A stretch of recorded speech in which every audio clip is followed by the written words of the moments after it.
kasih karunia dan damai sejahtera dari Allah Bapa dan anaknya Tuhan Yesus Kristus menyertai kamu sekalian. Amin.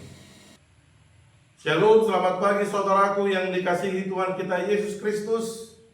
Sebelum kita memulai aktivitas kita hari ini, marilah kita mendengarkan sapaan Tuhan untuk kita melalui firman-Nya pada hari ini Sabtu tanggal 16 November 2024 yang tertulis dalam kitab Markus pasal yang pertama ayat 32. Menjelang malam sesudah matahari terbenam, dibawalah kepada Yesus semua orang yang menderita sakit dan yang kerasukan setan. Dalam bahasa Batak dikatakan demikian: alai dung bot dung sudut mata niari masibuan namar sahid nadena harap tujuluna rodi nasinonggopan ni akka sibolis. Demikian pembacaan firman Tuhan dengan topik datanglah kepada Yesus.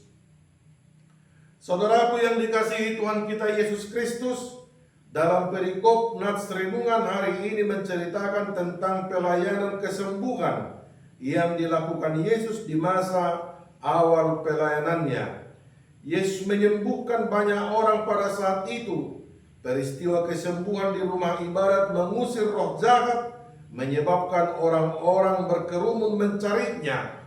Dan ketika mereka mengetahui keberadaan Yesus, meskipun hari sudah menjelang malam, orang yang menderita sakit dan kerasukan setan dibawakan ke Yesus. Yesus berkuasa untuk menyembuhkan siapapun sesuai dengan kehendaknya. Dan kisah ini menegaskan kuasa Yesus yang mengatasi segala sesuatu, termasuk berbagai penyakit dan setan. Dari sudut waktu di mana sudah menjelang malam, ini menunjukkan waktu istirahat, tetapi ceritanya menjadi lain. Peristiwa di Bait Allah rupanya menjadi buah bibir di Kapernaum.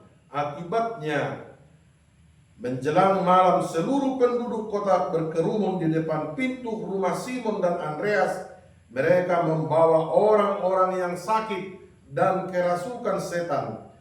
Coba kita bayangkan bila seluruh penduduk kota minta dilayani, bisa dibayangkan berapa jam waktu yang diperlukan Yesus untuk menangani mereka.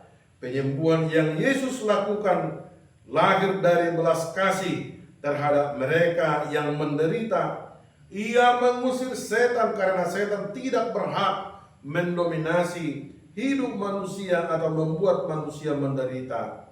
Adalah sungguh baik saudaraku jika setiap orang percaya membawa segala keluh kesah dan penyakit kepada Yesus, dan ketika engkau pergi kepada kuasa lain dan mempercayakan dirimu kepada kuasa kegelapan, sebenarnya saudara itu sudah berdiri di jalan yang sesat.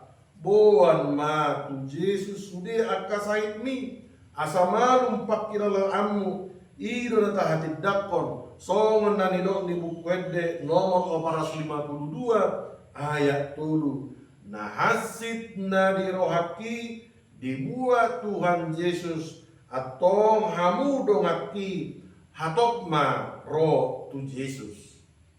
Percayakanlah dirimu kepada Yesus. Dialah tabib yang berkuasa untuk kesembuhan dalam hidup kita. Pernah seorang yang menderita sakit kanker divonis hidupnya hanya tinggal 1 tahun lagi. Dia gembira dan penuh doa, dan dia selalu bernyanyi, dan dia selalu melakukan kebaikan. Hidupnya diserahkan kepada Yesus. Tetapi apa yang terjadi saudaraku? Umur yang ditentukan oleh dokter tidak terjadi. Malah umurnya semakin bertambah, dan walaupun dia meninggal dunia. Artinya saudaraku, itulah hidup yang dipercayakan kepada Yesus, bahwa Yesus sanggup mengubah dan berkuasa menyembuhkan segala penderitaan dalam kehidupan kita. Demikianlah sapaan firman Tuhan untuk kita. Tuhan menyertai dalam aktivitas kita hari ini. Tuhan memberkati. Amin.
Yesus.